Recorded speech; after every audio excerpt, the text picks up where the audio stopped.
Great. Hi, everybody. Good morning. We are excited to see so many of you in our session. This is the session about facilitating scientists' learning while stress testing open science principles via Openscapes. And we have an awesome group here, and we're all going to introduce ourselves really quickly before we get into the topics. So I'm Julie Lowndes. I lead Openscapes, and I work closely with the NOAA Fisheries and NASA Openscapes mentors. Hi, everyone. My name is Alexis Hunzinger. I work for one of the NASA Goddard DACs, and I have been there for 5 years, and I was with Openscapes for pretty much just as long. I'm Danny Kaufman. Hello, everyone. So I work at the NASA's Atmospheric Science Data Center, doing both software development as well as working with satellite mission science teams, and proponent of open science, and have been with Openscapes group for about 3 years. Hi, my name is Michael Liddell. I am the NOAA Assistant Chief Data Officer for Fisheries. I've been working with Openscapes for about a year only, actually, but I do a lot of work with facilitating cloud migration and open access to fisheries data. Hi, I'm Eli Holmes. I am also with NOAA Fisheries. I've been working with Openscapes since 2020 or so. And I work with Mike Liddell. And in my role that I'll be talking about today, I help our mostly scientific staff in general, but mostly scientific staff, learn open science principles, open data principles, and help them adopt those and help them with our new policies all around that happening at NOAA.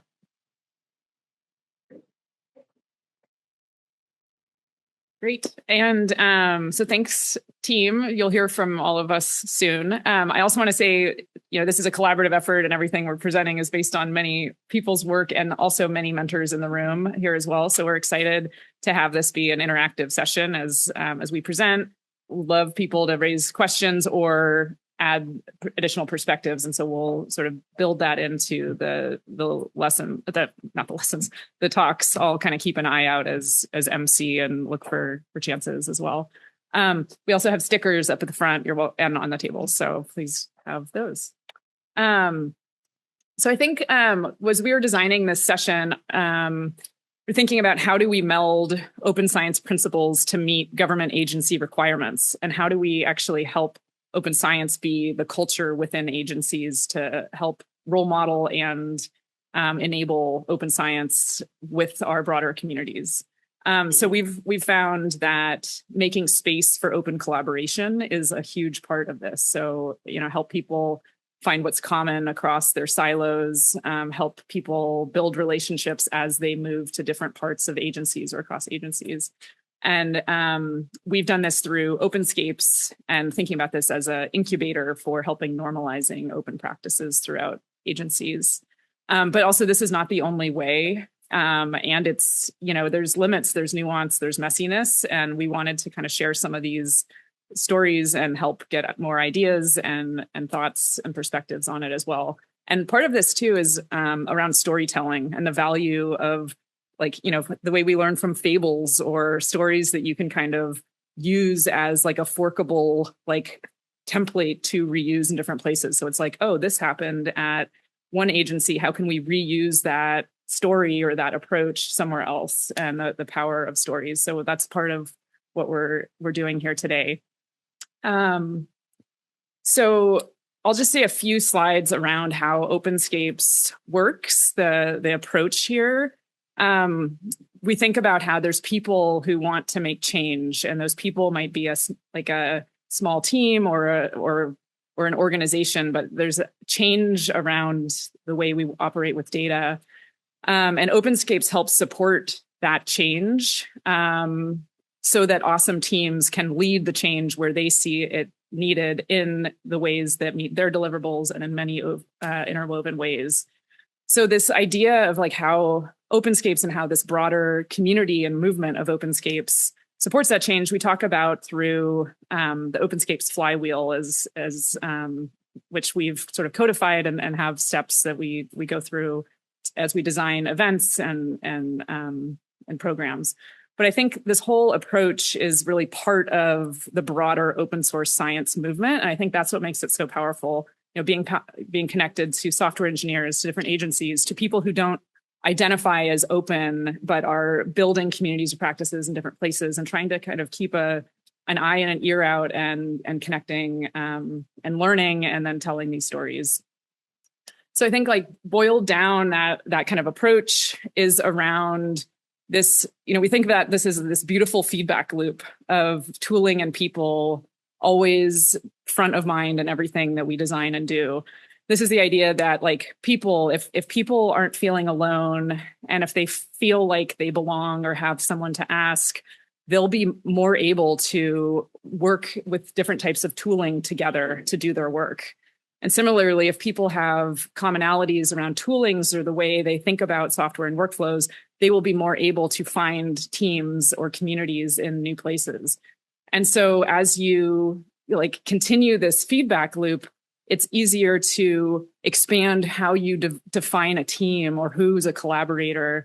And it's also easier to expand to different technologies or tooling as you're able to shift to something like AI if you've got trust from your team and beyond. So we think a lot about like skills in kind of the middle of this feedback loop is when were we supported to learn these skills around collaboration or around tech, and really how do we like think about how to design onboarding to these skills kind of in everything we do. So some of the practices that we do with Openscapes is having, creating that space on the people side, having weekly meetings where we have check-ins, we have space to screen share or bring a problem, help find what's common and what can be reused, and really helping establish a way to show up and teach and collaborate across our groups that then we can turn around and take back to other places that we work and show up as leaders. And that also comes on the tooling side of like building, using existing technology to design tutorials, to think about teaching, to work with partners around Jupyter hubs like 2I2C. But also seeing where the gaps are and building new things like Earth Access, like the Earth Data Cloud Cookbook, and you'll hear about more of those as we go forward. But I think this question about like when were we able to learn these skills, and then how do we enable more onboarding to these skills, and how do we think about this concept of future us? So like we're never working alone; it's always for ourselves in the future, but also not just like a me in the future. It's an us. So these are some themes around how we work with Openscapes. And I think it really enables this other feedback loop that goes on at the same time, where we're really focused on the maintenance of the people, those relationships, that cadence of meeting together, the tooling and keeping things up to date. But that seeds innovation so that because innovation doesn't just happen and it doesn't get sustained without so much maintenance, both on the social and the tech side. So kind of thinking about, this is a new bit of artwork that Allison Horst developed to try to help think about this maintenance and innovation with the tooling and the people. So thinking about how everything we do is seeded with that and that bit of trust that's in the middle, and that helps us both maintain and innovate as we go forward. So you'll hear much more about this through the stories from NOAA Fisheries and from NASA Earth Data. So we will hear from NASA Earth Data mentors first. All right, Alexis.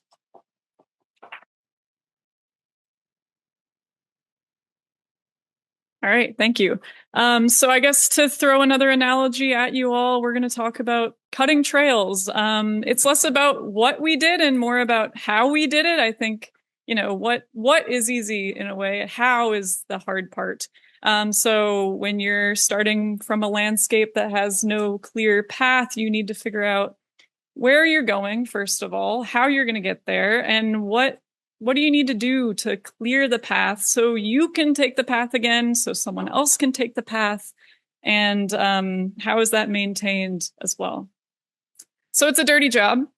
To show you the situation that we found ourselves in and what our environment looked like, we had a couple environmental factors going on here. So from above, we had a policy, which basically said, practice open science, open up publications, make them available, data, software, for the sake of the pursuit of scientific knowledge. So we knew that we needed to use open science principles to get there and lead by example. So that was one thing that we had to factor in. Another thing is that we had our clouds in the sky. We were moving our data from on-prem servers to a cloud archive. So maybe a little literal there with the cloud icon. But that was another thing that was happening at the same time. And so this NASA Openscapes group was coming together for the main purpose of helping users move their workflows into the cloud. So we had this common challenge that we were working on, but we wanted to use the open science principles to help get us there and help other users that we're trying to welcome into the cloud to also do the same. So that puts us in our lovely little scene at the bottom here where anybody with a little hat is kind of guiding the other forest creatures along the path, and the paths weren't built. I think at this point in time, it was untouched. So we had to cut those trails first before we could help users and bring them along. So I think we're going to talk more about the challenges we had when we were cutting those paths rather than what we did with these users as we walked them along the trail. So here we have this graphic that is showing some of the open science principles. So what's part of open science? Open tooling, open code, open data, open results. Before I go on, has anyone taken open science training of any kind in this room? Were you forced to do that? Were you asked to do that? Did you volunteer? Truly, like, did you have a manager say you need to take this training? Encouraged? Great. Okay, this is good to know. So in this graphic, we have the basis for open science, and then what it's producing. You know, it's fostering community and collaboration. It's encouraging reproducibility and transparency. It's what we want to get out of having the core principles here. So I guess to spoil the where we got with all of this and what happened once we cut these trails is we developed the NASA Earth Data Cloud Cookbook. So this was a central place where we were putting all of these tutorials we were making together to help these users understand what their new options were now that data was in the cloud. And it was in a place hosted. We did it together. We were encouraging folks to contribute if they wanted to as well. All run by our open science values. There's an animation there, but I'll come back to Julie's graphic here and showing that there was something in the middle going on, and she already pointed out that trust is in the center of all this, but I think we want to highlight through our own personal stories how and where we encountered tension, I think, in trust. So I'll bring up Danny to talk through how he got here and the challenges he ran into. Thanks. All right. Cool. So yeah, let's see. This is traveling back in time to 3 years ago. So I'm going to go through a few different sort of vignettes about different aspects of open science and some of the aspects related to that. And I'd love to kind of try to have you guys think about your own experiences related to open science, whether that's the open tools, open data, open code, and because hopefully we'll have time to talk about some of that stuff later as well. But so to start off, I wanted to talk about just the community aspect of this and how this directly relates to that people aspect. This is essential to it. So 3 years ago at the ESIP meeting, I was at this ESIP meeting to present about my job, stuff at my job on the Tempo mission, which had just recently launched, an air quality mission, satellite mission, and to present about its data and some of the data transformation services that I was developing for it. And 6 days before the conference, a colleague pinged me on Teams and asked me if I would be willing, and I'd be interested in representing the Atmospheric Science Data Center, the NASA data center, at the Openscapes retreat there. So it was like one day, I think it was right before the conference. So 6 days before, like, hey, just found out about this thing. It's happening, and do you have any interest in going? And I said yes. And then I've been involved with Openscapes ever since. And that's how this sometimes works, is nobody assigned me to open science. I just got drawn into it very suddenly. Someone who was already familiar with with this particular community, someone who had already had some connection to it.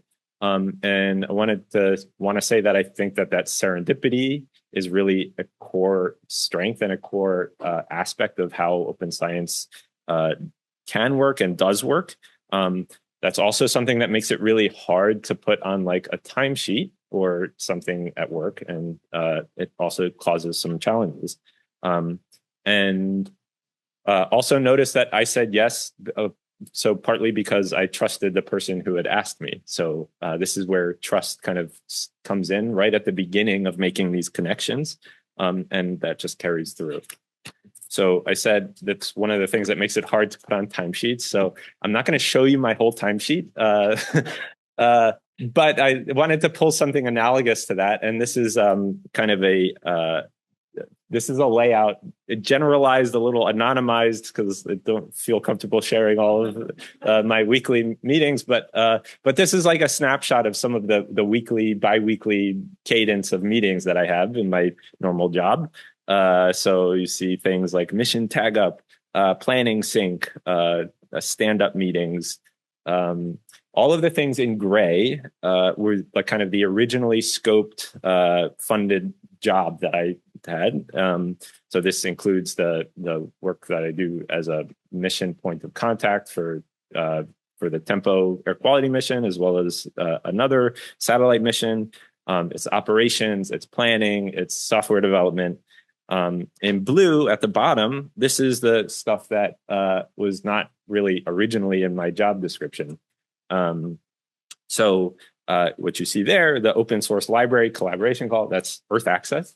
The Open Science Mentors call, that's where we get together to talk about the Openscapes program kind of more generally. And then community tutorials is the Cloud Cookbook, although often we veer into other topics, again, serendipitously kind of as things come up.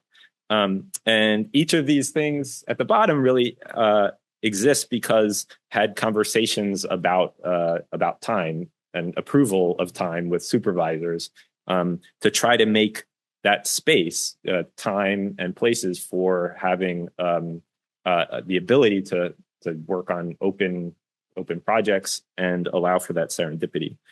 You can't schedule serendipity, but you can make space for it. And agencies fund things that are scheduled. And so we have these scheduled meetings, and we make that space for serendipity to occur at those meetings. And going back to trust again, each of these meetings is representing, since I'm able to go to these meetings, it's representing a manager that's trusting me and trusting these meetings that they're going to serve the mission of the data center that I work at and NASA more generally. So that's that trust coming up again and again. So another vignette here on the open data side. So open data, this is where open data meets operational systems and people who have ways of doing things. So actually, wait, before I talk through this, I'd love to hear or see a show of hands about the timesheet thing. Has anyone else had that similar experience, just about like trying to find space in their time, in their schedule for open science related things? Anybody had that challenge? Yes. Okay. What's that? Or the questions of if you're allowed to bill it. Yeah. Okay. Excellent. Yes. Yeah, go ahead.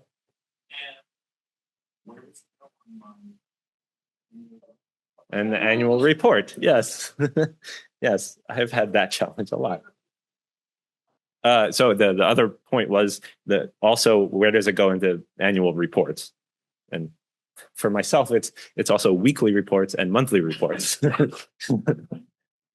um, well, thank you all for raising your hand for that. It's nice to see kind of not alone.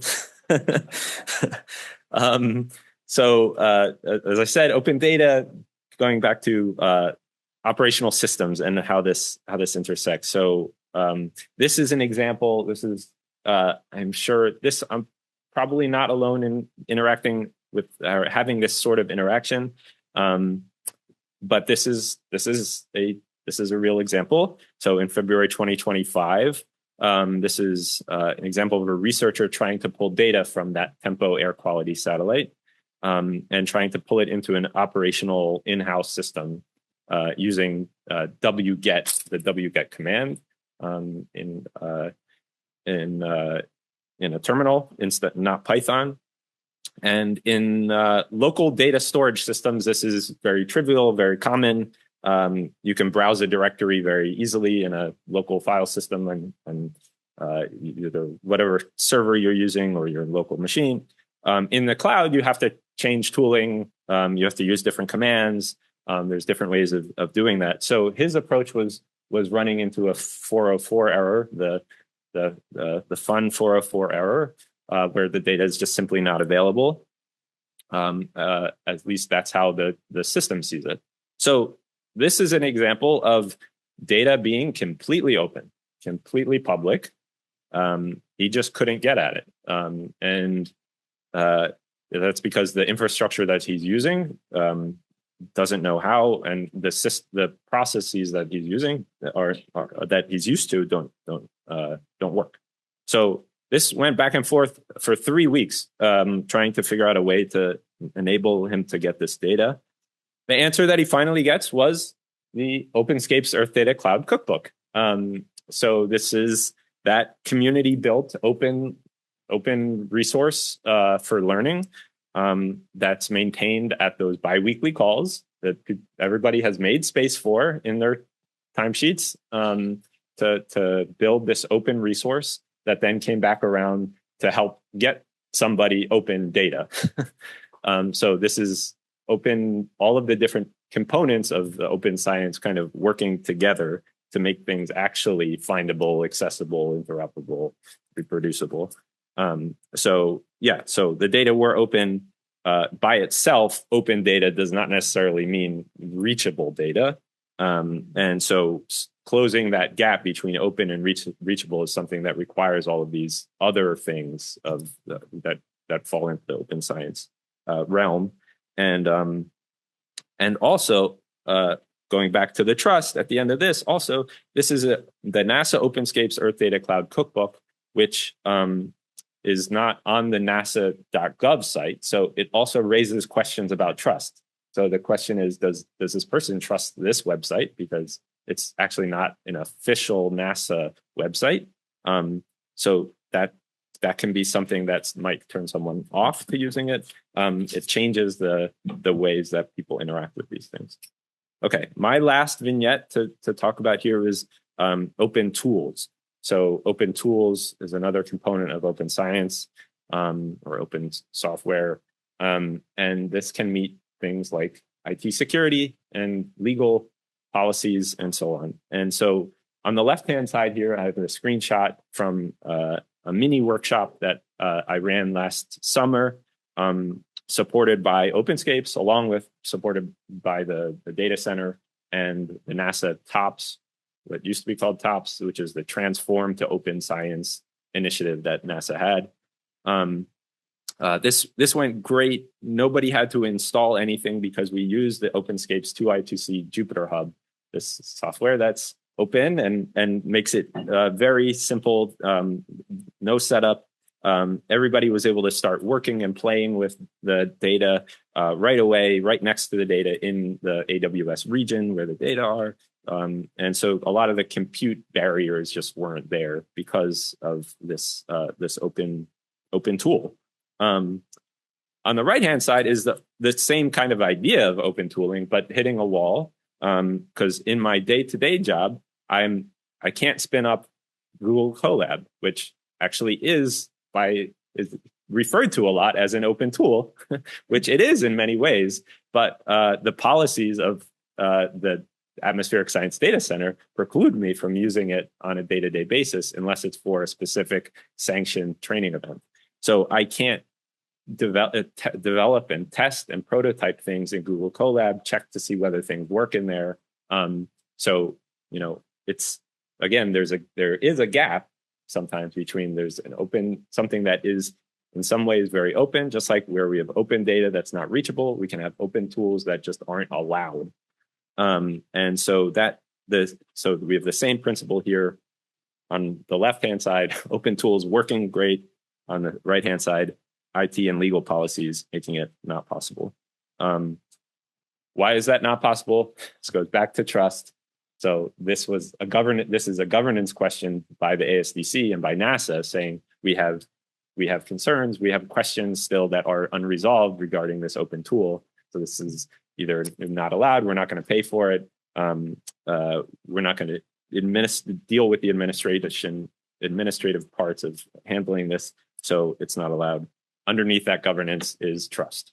And so with that, I'm going to hand it back over to Alexis to talk more about the trust part.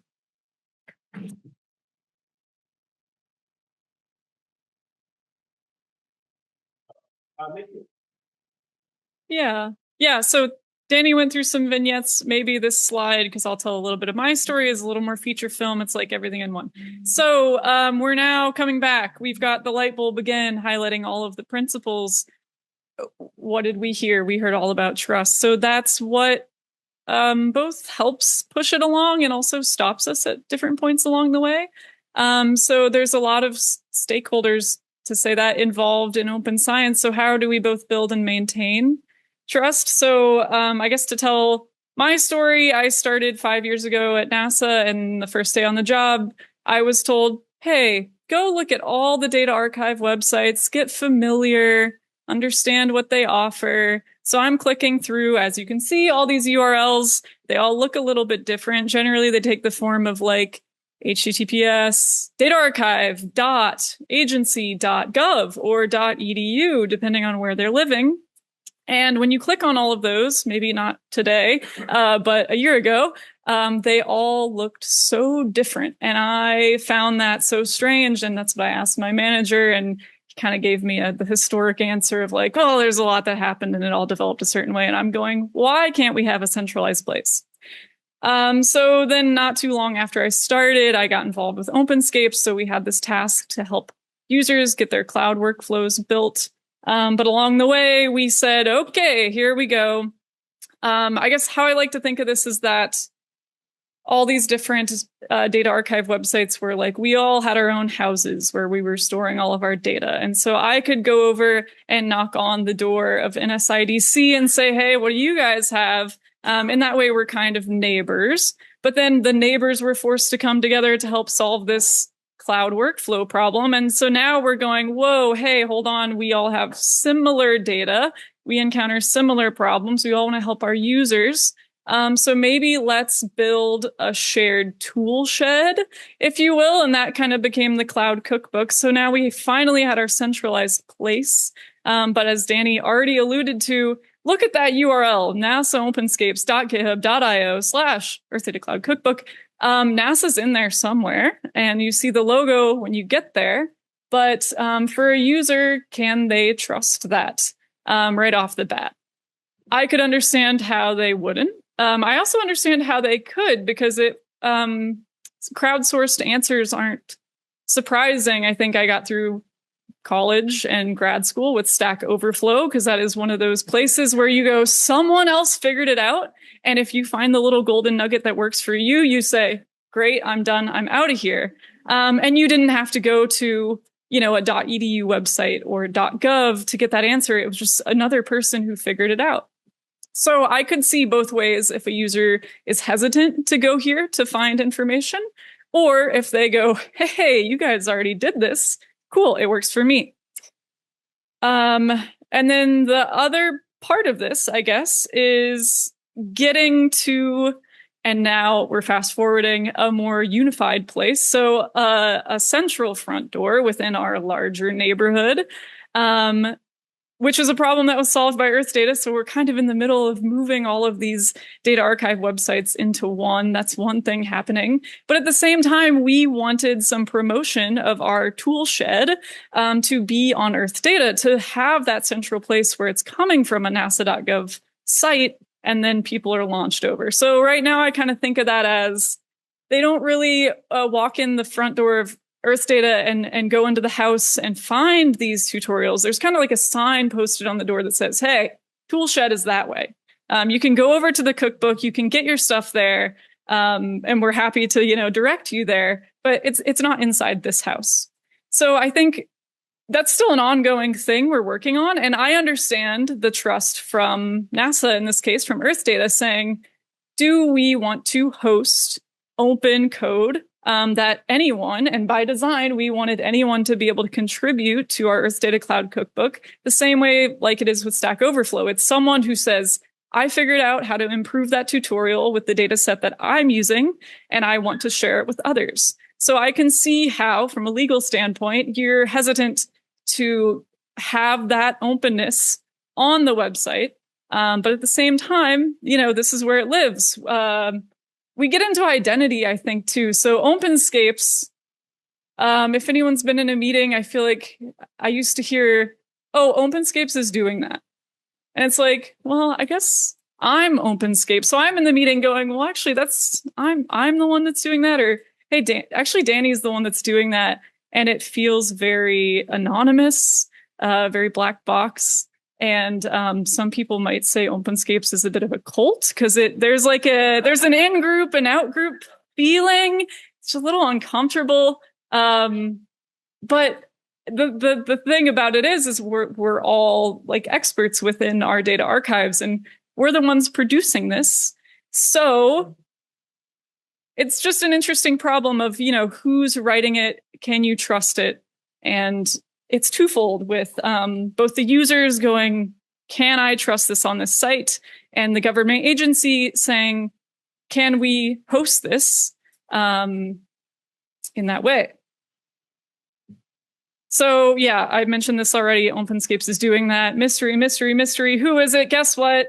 It's these people. That's, it's the Scooby-Doo villain mask ripoff. It's us. I think a lot of people are actually in this room. So actually, if you're an Openscapes mentor, go ahead and raise your hand. They're walking among you right now, just so you know. And it's not just that like blah, they're doing that. They're taking care of that. They're handling that. It's like, no, Openscapes is doing that, like cutting the trail so that we can have that trail and that others can walk it. And I guess I want to say Openscapes it's not like you have to join to be part of it. We wanted to figure out the hard stuff so that other people can have an easier time going forward, and you can cut your own trails, or you can follow the path we made and then make your little split off where you need to go that direction and change it. So, it comes back to Julie's diagram up here of when you make sure people have time allocated to working on something, when you have trust built into the organization, you can do a lot. That's kind of the magic behind it, the serendipity. And I think I might stop here, at least for our portion with NASA. I'm happy to take a couple questions, or if you want to share about some of the challenges you've had before we move on to NOAA fisheries.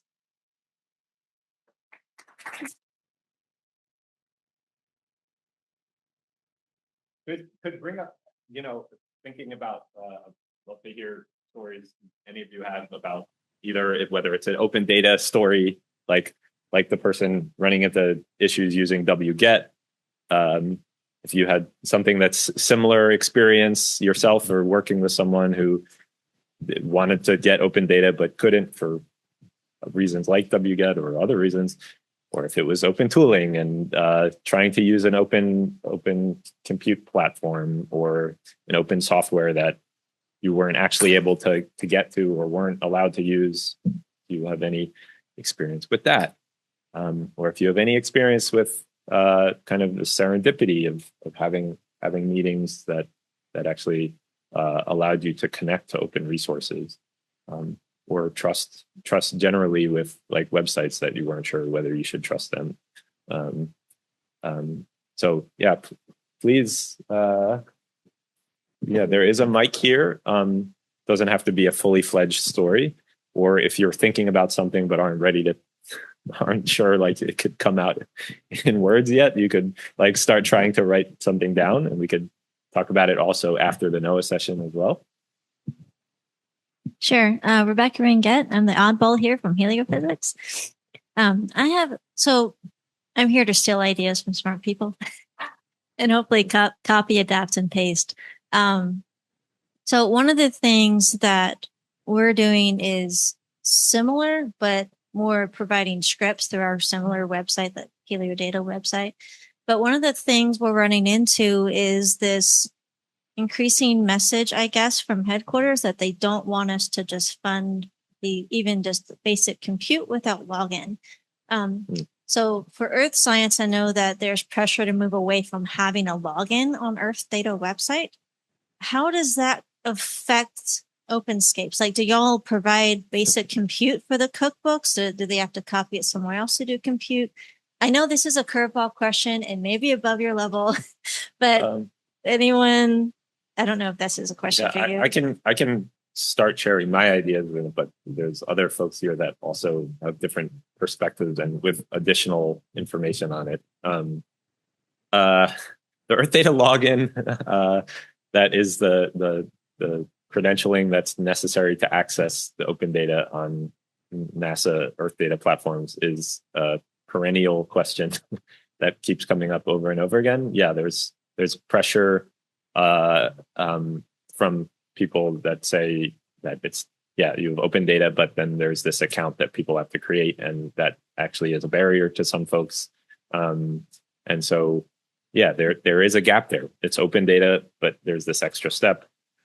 Is that fully open? I don't know what terms you want to use, but yes, it's been discussed already at this meeting. There have been several cases of discussions about, like, are there ways either around it or ways to make it easier, or have we finally reached a point where there's enough justification to try to get rid of that and handle the benefits that it provides, which is primarily metrics, in other ways. I don't have anything more to say about the Earth Data login other than it's a question, but Luis wants to share something. Otherwise, I can talk about the hub, but Luis. One of the things that we try to, this is Luis Lopez from NSIDC. One of the things that we try to do with the cookbook also is that it's not tied to like in-region access. So part of the early access library that we develop is that the same get me this file will work from a Google Colab notebook. And that helps a lot because, yeah, we don't have money for compute, but you can run the notebook and get the same results, the same files from Google or Azure or like any other cloud or your laptop.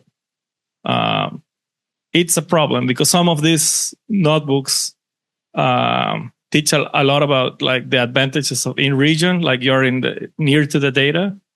You don't have to be. That's I think one of the key things that we try to do with the cloud cookbook, like not forcing the students and researchers to use a credit card to rent a machine. So. Yeah, one of my recent, not fights, ideas where I said, can we drop the cloud from Earth Data Cloud Cookbook? Because I think this is just how we operate now. The data's in the cloud.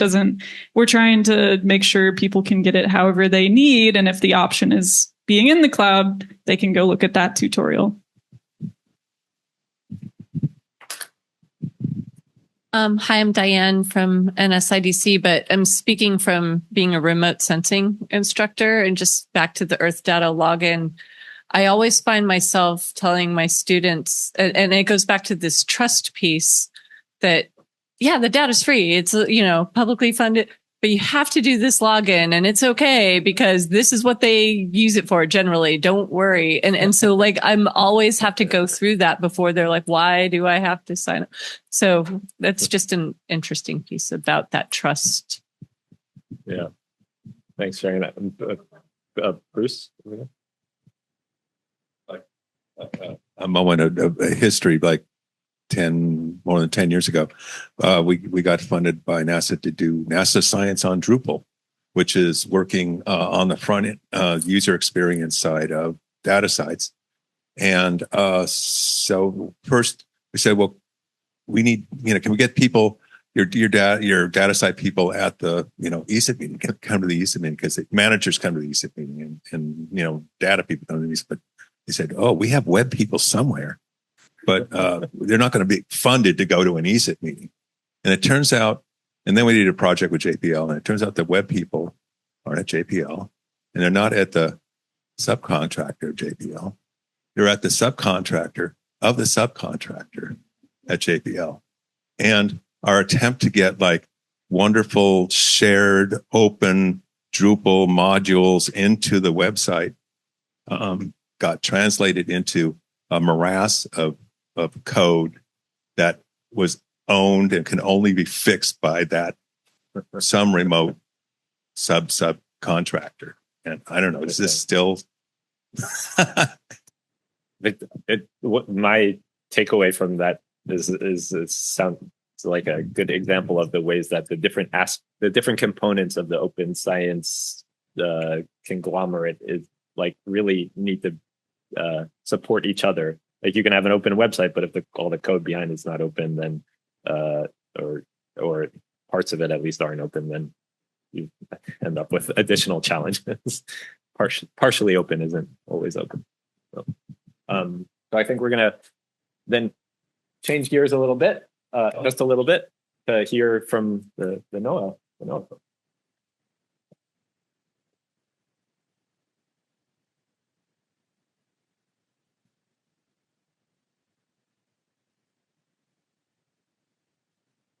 All right. So we're going to change gears a little bit, and Mike and I will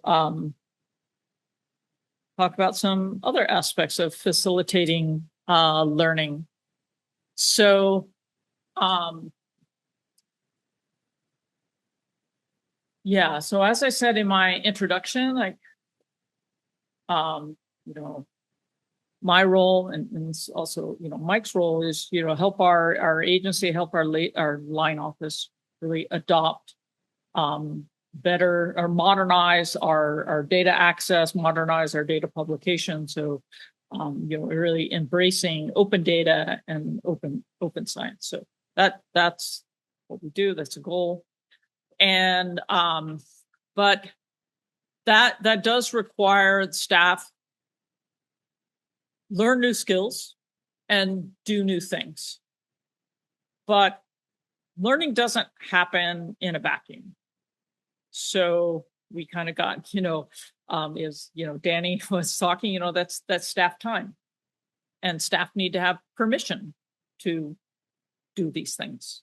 If they're a contractor, they need to make sure that learning is part of that contract if they're going to be paid, from us or, whatever agency. But then also for our FTE, our federal staff, they also need permission from their supervisors to spend time learning. But they need also, infrastructure and tools. They need permission to use those tools. So we just heard an example, like, no, you don't have permission to use Colab. So, if we're going to teach Python, they need permission to install Python, that kind of thing.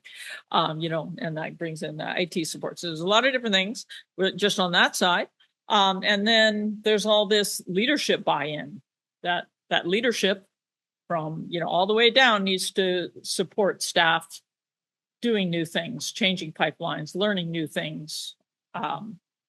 And then, of course, you also need your students. They need to buy in. Like this, these are, everybody's like absolutely slammed, right? Very, very busy. And so they, this needs to be something they want to learn or they need to learn. And I guess you could say you have to learn that. I haven't really worked on things where I have that stick. I mean, we can say that you have to do this thing, but you can say that. But I'm just like, well, do I really have to? Okay. All right. So what we're going to talk about are these other barriers to learning. And Michael will be talking kind of about the policy barriers and institutional organizational barriers. I'll touch a little bit on that also, but I'm going to talk about in-user barriers and trying to understand what are the in-user barriers to learning. And then, so by understanding our in-users, then we can figure out, okay, so we want you to help you adopt open data, publishing your data. We have all these policies around that and then, you know, how to do that. But okay, so we want you to do that. What are the barriers for you to do that? And I'm going to talk about these listening sessions that I and Mike facilitated across all our science centers and 200 plus scientists and data managers. We went out to try to understand what were their barriers. And this is in the context of my role in a NOAA-wide public access to research results. That's what R means there. This was a executive memo. All the agencies that are producing data needed to come up with policies for public access for research results. So NASA also had to do this. And I and Michael were on a working group for NOAA coming up with policies. And I was the NOAA fisheries representative. So I'm doing this in this official role. And at one of the meetings, we're talking about like all these policies, and oftentimes in the working group, the discussions would come up about why staff wouldn't want to make their data open. You know, what are the barriers to that?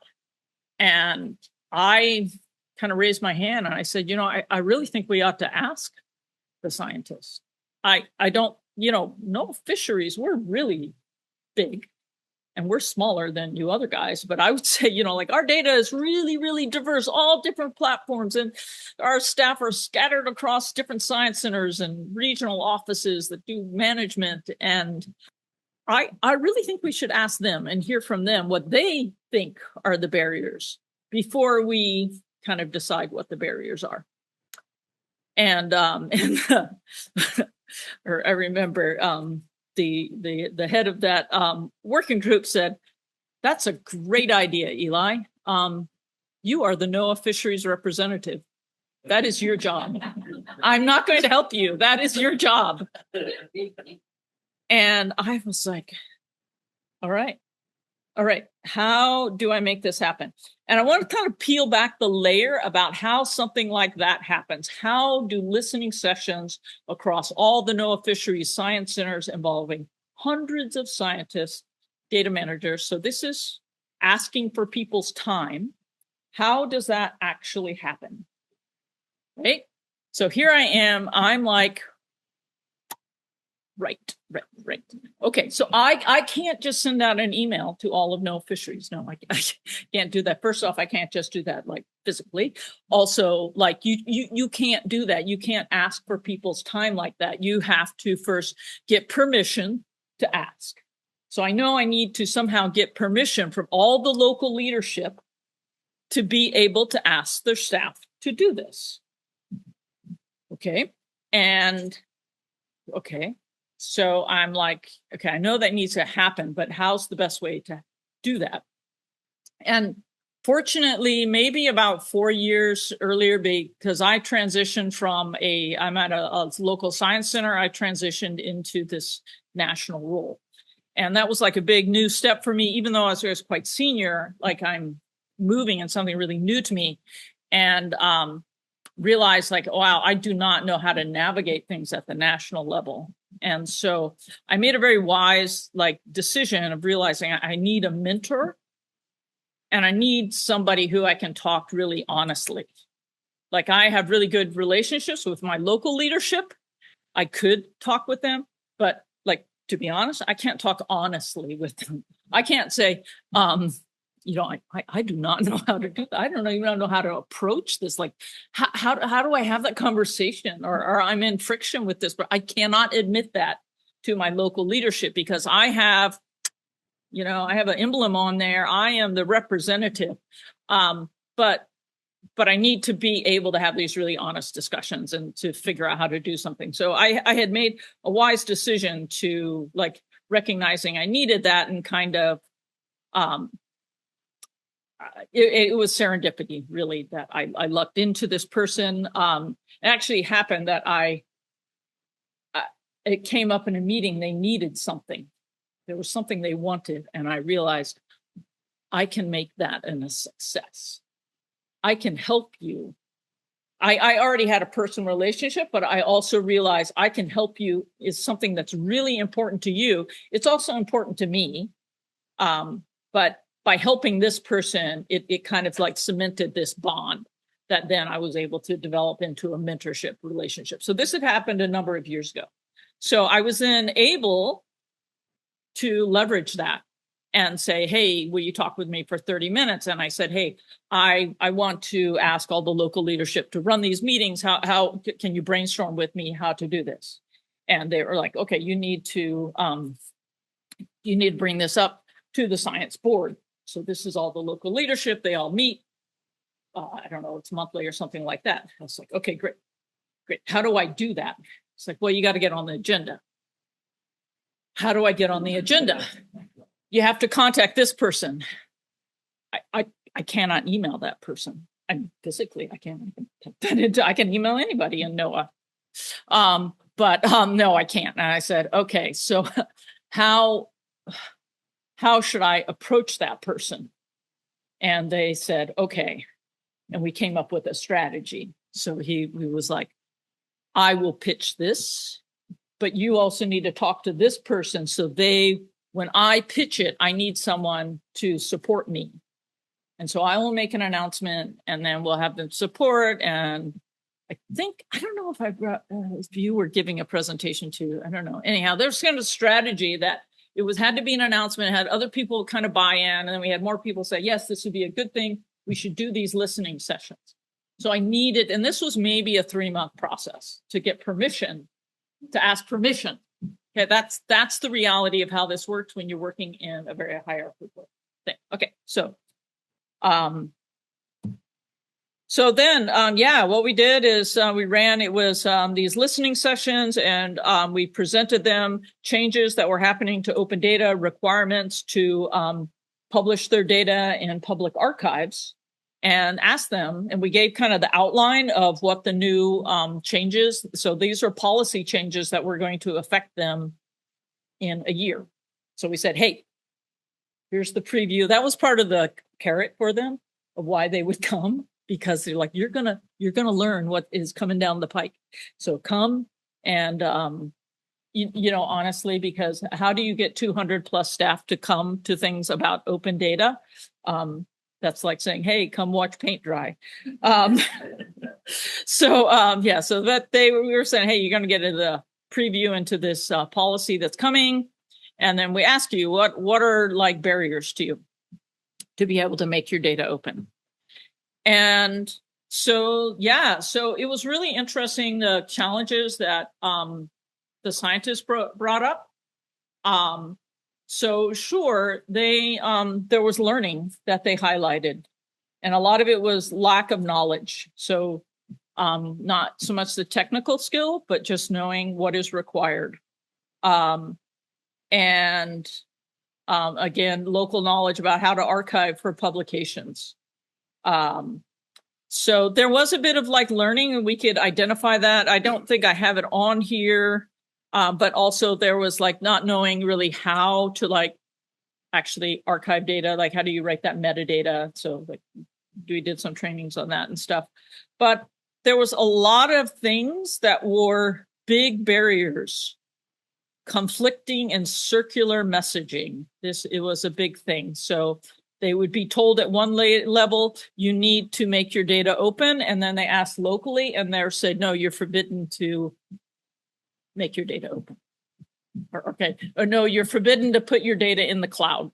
And yeah, that archive's in the cloud. Therefore, you're forbidden to use it. That was not true, but they would get these kind of like circular messages. So that really like conveyed to us, oh, wow, we need a lot more communication. We need the whole structure within these science centers to be getting the same messaging. So we're getting conflicting messaging.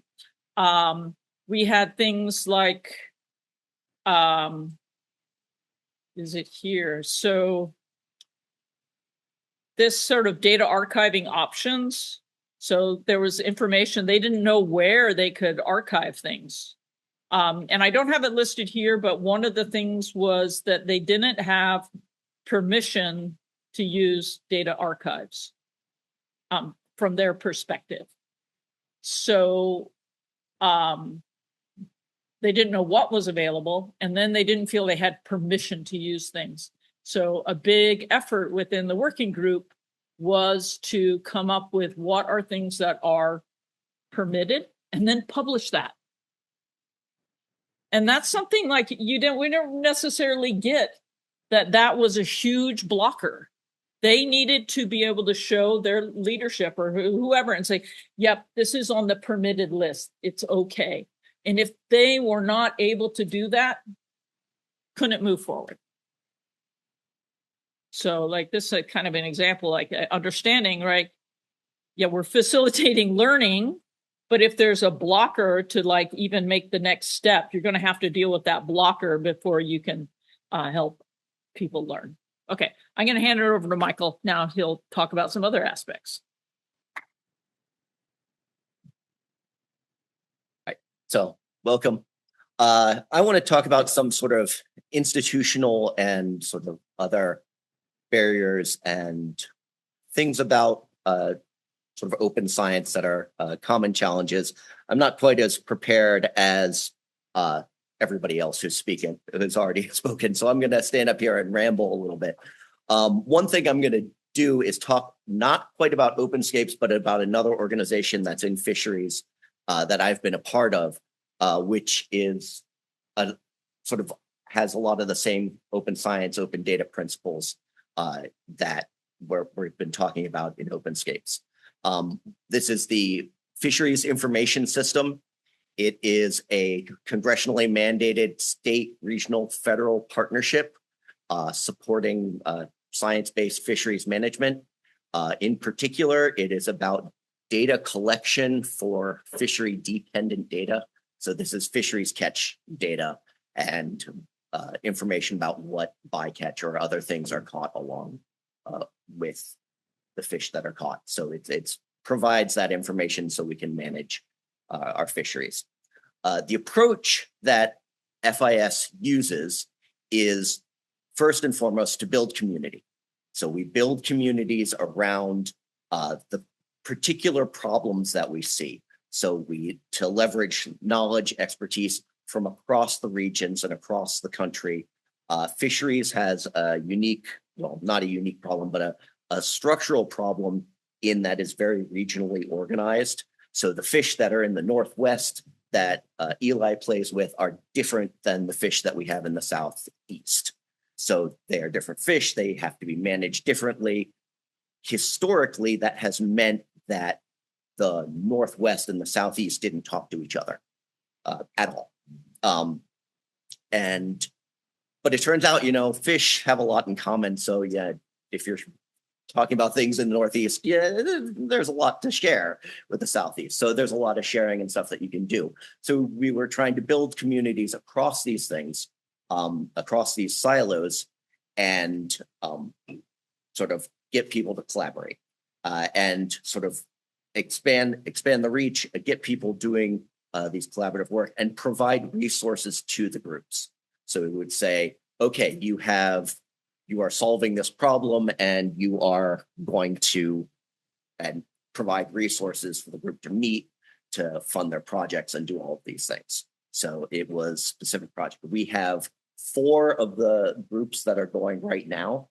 Going backwards here, we have the quality management and continuous improvement, PSG, which provides training and support for agile and lean processes within fisheries groups. So they go out and do that sort of training. We have the Pacific Highly Migratory Species group, which is integrating data for species like tuna, which cover a very large distance. Again, the Northwest and the Southwest have to get together and cooperate on how to manage a tuna that goes all the way through and is not polite enough to just stay within one science center's region. And so they have to integrate their data there. The East Coast Data Integration and Innovation, PSG, is doing a similar kind of thing, taking all of the fishery catch reporting tools from Texas to Maine along the Atlantic coast and bringing them together into one database. The one I want to spend a lot of time talking about is our Coder PSG. This was developed, it was originally called the Software Design and Development PSG. They didn't want to be the sad PSG, so they renamed themselves the Coder PSG.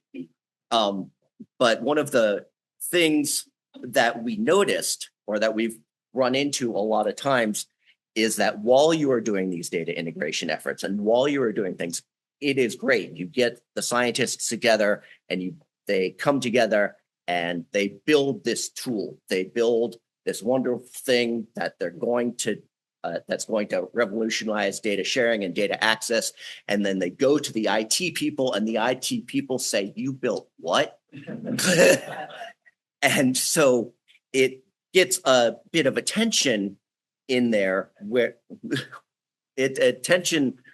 because you've got a situation where you're trying to build a lot of collaboration. You're trying to build a lot of these things.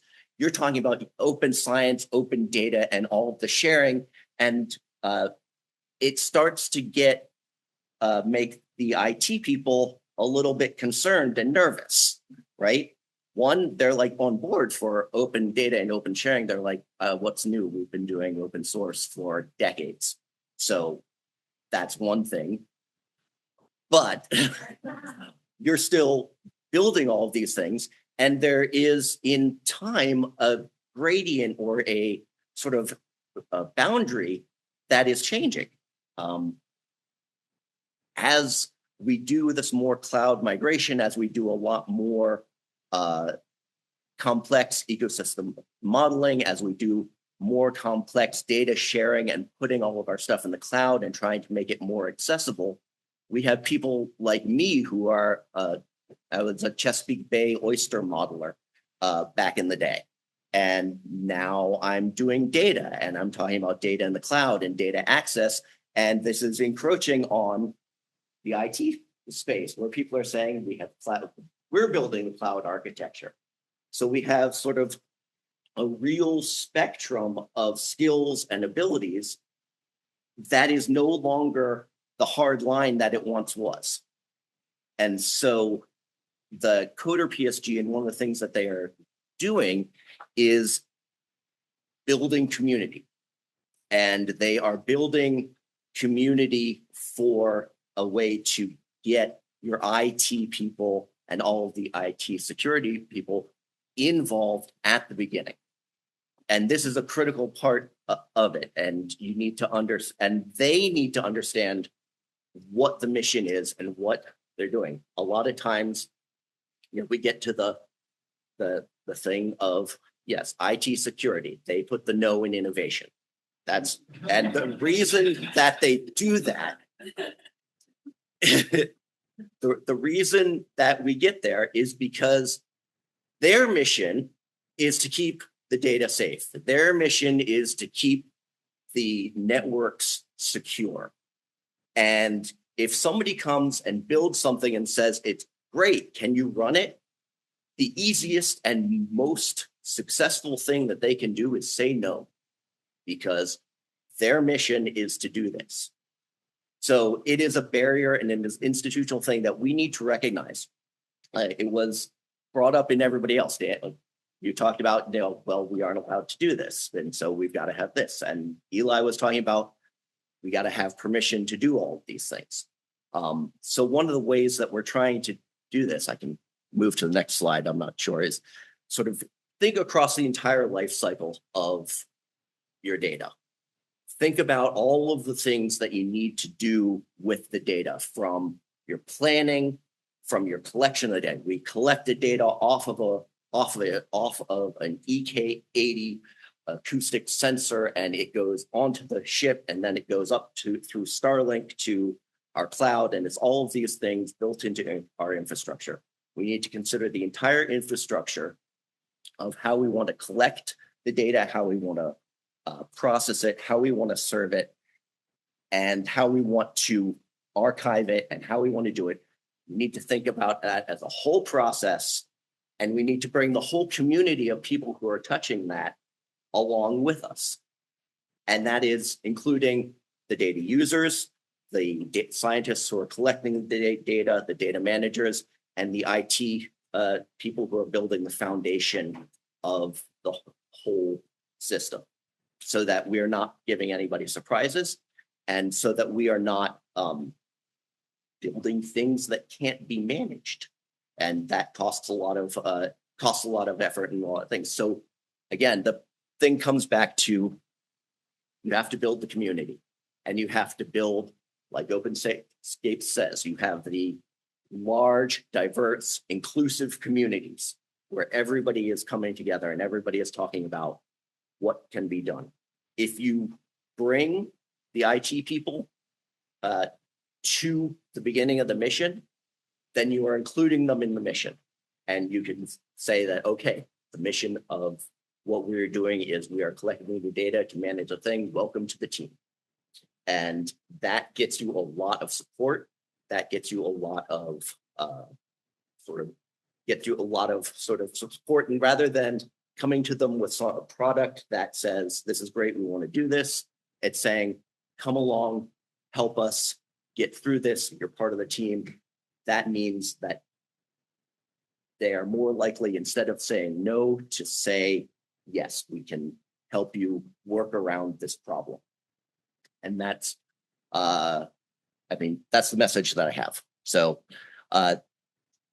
need to avoid these concerns, and need to, as we have as the big lesson of, build community and work forward as a team towards common mission.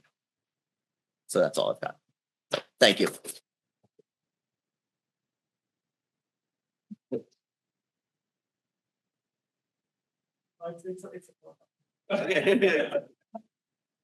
But when you said you have said a lot of problems, impressive.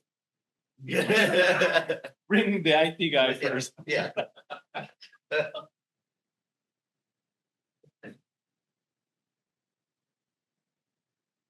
Any questions for anybody? I have a question, Mike, just a follow-up from your story just now. I think going back to timesheets and how to help people get time approved for open science, do you have any success stories from how to welcome those IT folks early into this process? Because there's often that, can you talk a little bit about that and how you got their time? Like some specific success stories of how we bring.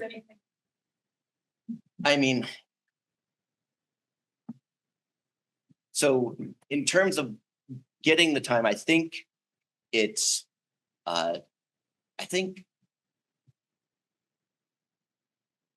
people are excited by a new project, and they are excited by having something new to do. In terms of getting the time, I think it's a matter of talking to the people and saying that this is something that is innovative and exciting. And you're going to run into people who say, no, we just have this process production work to do. And that is the same kind of thing that you run into with any Openscapes or any kind of things. You start with the people who are willing to do it. And that is sort of, so FIS has started doing this. FIS has money to provide to these projects to say, yes, we are going to do this and we're going to support this financially for it. So that helps. Money helps an awful lot. But in other words, I think it's just having the community and the trust that is built from the brand and the community helps say, oh, this is an FIS project, or this is an Openscapes project. We know that they do good things. We're going to help support this, or we're going to lean into this. It's also about getting leadership to support the whole open science and collaborative process. So it's an ongoing communications issue.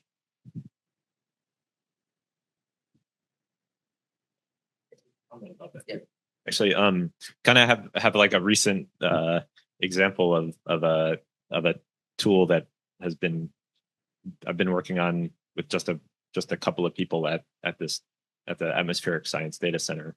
That is a tool that uses some of the AI language models to review some content, and it raises a lot of concerns from IT folks. And the thing that I noticed was one of the folks that I worked with suggested putting together this whole plan, a few documents to outline everything about it, down to like dependencies and or at least envisioned dependencies and envisioned network access and everything, and start running it by cybersecurity folks, and do a presentation with them, talk it through. And of course, I mean, it's not surprising. It's not a surprising story, but guess what? I mean, like they were way more willing to say like, oh, that sounds okay. Like we maybe we would tweak this one thing, but I think that, I mean, as you described this, like it's like it is back to the trust thing, but it's not only just a single instance of it. It's like that builds trust for the next time too. So and with like open software more generally, the NASA policies are also to, or the NASA best practices are to put in requests for approvals on open software early in the process when you're first starting to develop a piece of software that you're intending to have open. And the sooner you do it, just like you're saying, like bring them involved, have them be a part of the project, not not as external, but more a part of the project, and it really builds trust for the next time. So they'll be more inclined to feel a part of it, and the feeling a part of it makes it easier to want to have it be a success. So yeah, just echoing that. Yeah. How much time do we have? So 15 minutes. So, I mean, it would be great to hear. Yeah. Go for it. Yeah. I think it's first come, first one. In danger of being talking too much. Someone take the mic otherwise. But we have two agencies here, and both of you have mentioned developing tools to help people use your data. The kind of GDUG comment is that they can't use it unless they can't use the tools unless they can discover it. And with the increasing usage of AI to help discover these things, I'm trying to encourage across the agencies, how do we get that to happen? We want them to use the tools that we as the agencies develop because we've worked on them, and we're supposed to be the ones they trust to come to tools to use for our data. How do we connect those together across agencies? How do we pull this into what the AI bots and whatever you want to call it? How do we get them to prefer our tools over others? Like, should we be embedding metadata into these cookbooks, into the notebook pages? The main point I want to get across is that we can't depend on them finding our agency or even science specific web portals inside those agencies to find that. Maybe that works, maybe it doesn't, but throwing the idea out there, how do we get them to discover and use our tools? I think the people in here who have excellent ideas about this. So I'll just say very quickly that that's excellent question. And I think there's going to be, I mean, my own perspective is there's going to be a lot of effort to sort of basically treat the agents as users. And so in a sense, it's really weird to say, but in a sense, you're sort of like building trust for the agents and providing things that AI agents can then be more trusted, have a sense of trust, like speak in their language, providing model context protocols, which is an emerging standard for how to provide tooling for agents. This is the acronym MCP, used to be here to see a lot. So building the tools that make it easy for agents to discover and in their own language, in their own paradigms of access. So that way it's not you're not relying on the agents to just sort of like discover a NASA or a NOAA page and then discover how to figure out how to work with data. It's like put it right in the way that an agent can go, I have a tool, it opens NASA data because NASA wrote this tool that makes it work with an agent, and so on for other data sets that we want to be authoritative. But yeah, there's other. Yeah, I'll give kind of a different perspective on this. So another policy working group that I'm part of is the NOAA open source software. So this is open code working group, and we're have written the group. I was more an advisor, honestly. The group wrote a administrative order around making our code open. And so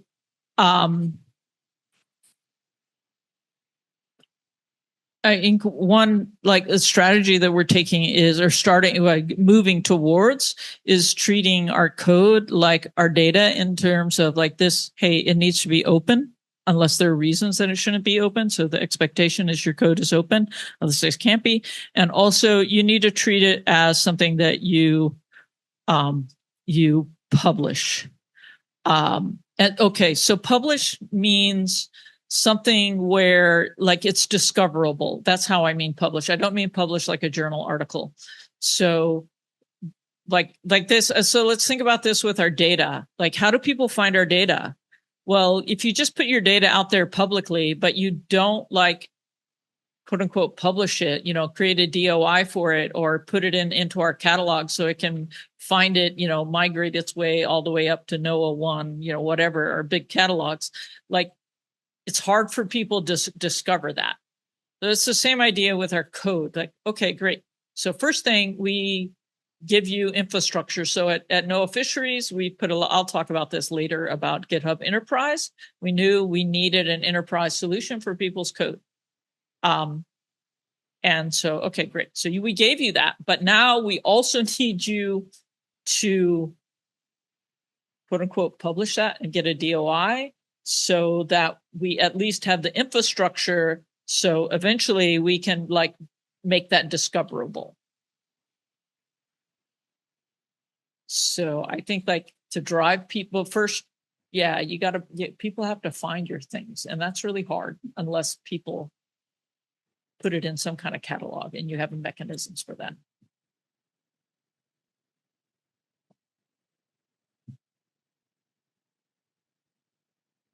Thanks. I'm Wade Albright from the Alaska Satellite Facility.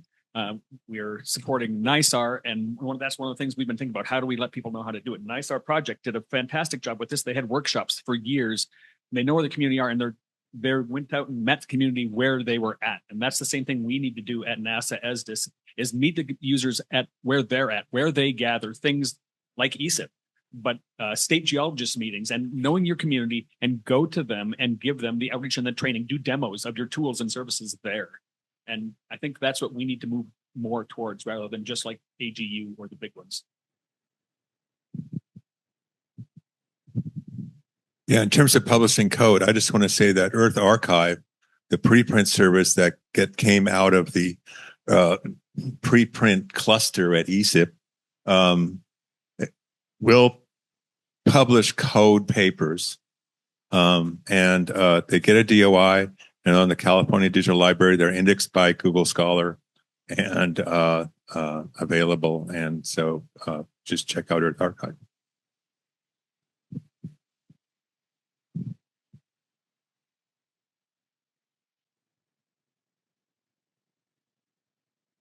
Luis, you moved your hand. Oh, you're talking about that.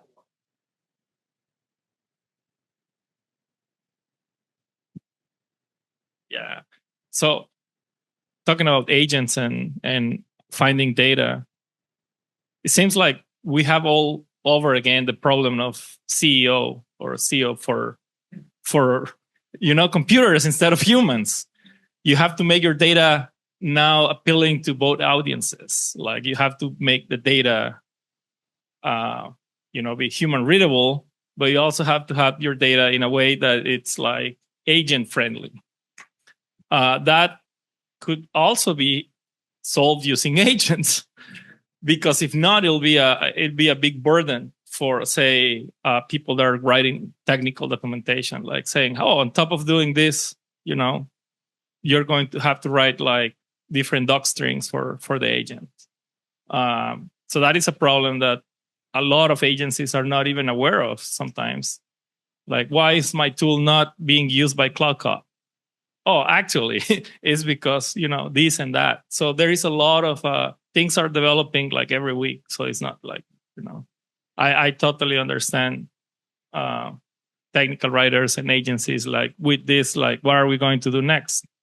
Because AI is being like pushed down our throats, like, oh yeah, AI this and AI that. So yeah, I don't have the answers, but it's just like a thing that now there is another, paradigm upon us.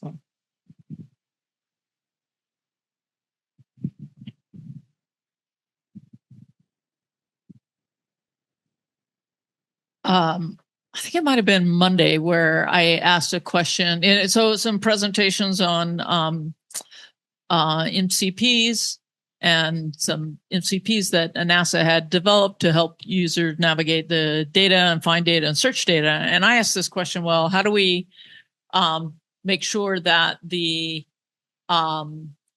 also kind of conveying the scientific sort of opinion about this data, right? So we can say, oh yeah, hey, you can use, so I gave the example of, you ask, oh, I need chlorophyll along the coast. And so it says, okay, here's our chlorophyll product along the coast. Well, how does it convey that perhaps in the literature, people say, chlorophyll algorithms along the coast are horrible. And that is highly uncertain. And actually, if you use this approach, maybe you combine, do a multi-model approach. That's how you get a best estimate. So how does your MCP take that scientific knowledge, which is dynamic and changing? So I think it's kind of the same with our tools. Yeah, we can drive people to our tools, but what if it turns out that our tools aren't the best ones out there, that we want, the scientific community has been testing different tools and, I don't know, there's some other approaches. So somehow, that's kind of an open question.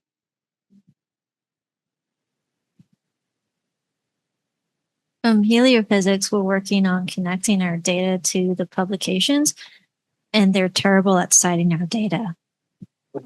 I'll leave that alone right where it is. But I think one thing that we could, I've seen Earth Science, y'all are doing the same thing, trying to connect the publications to the data.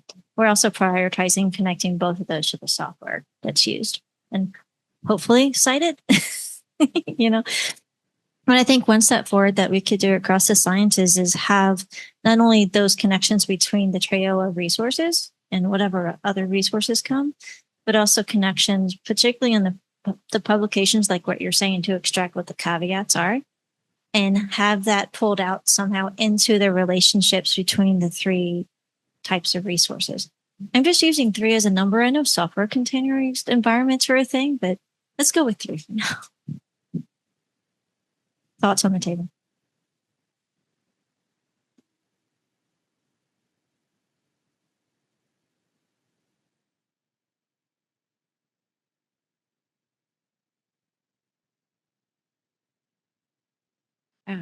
Hey, Shannon Leslie. I'm at NSIDC as well on the ESIS project.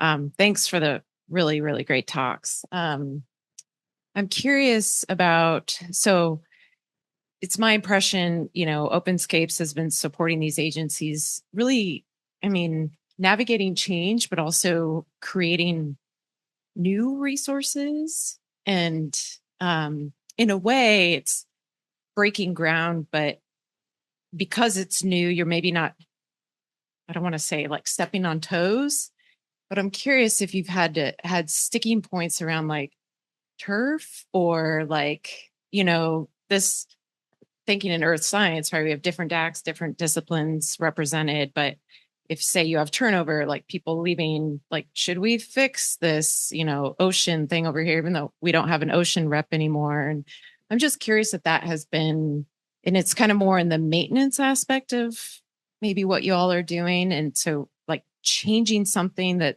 somebody once created. I'm just curious if that is how you've handled that or if that's been a sticking point.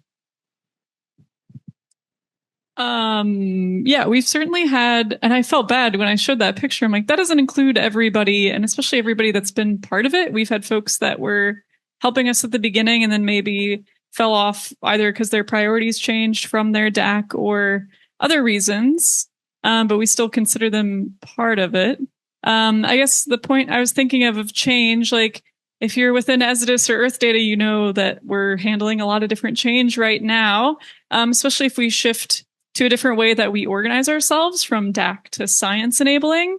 And I think when we meet as Openscapes, we feel very equipped as the way we worked, where we had to, I guess, walk between silos and go meet each other in the middle of the night and work on things, essentially. We feel like we're equipped to transition as we have to. For example, I think I'll be Danny's coworker more closely because we both are in atmosphere. And so while we were neighbors before, now we're going to live like kind of in the same house.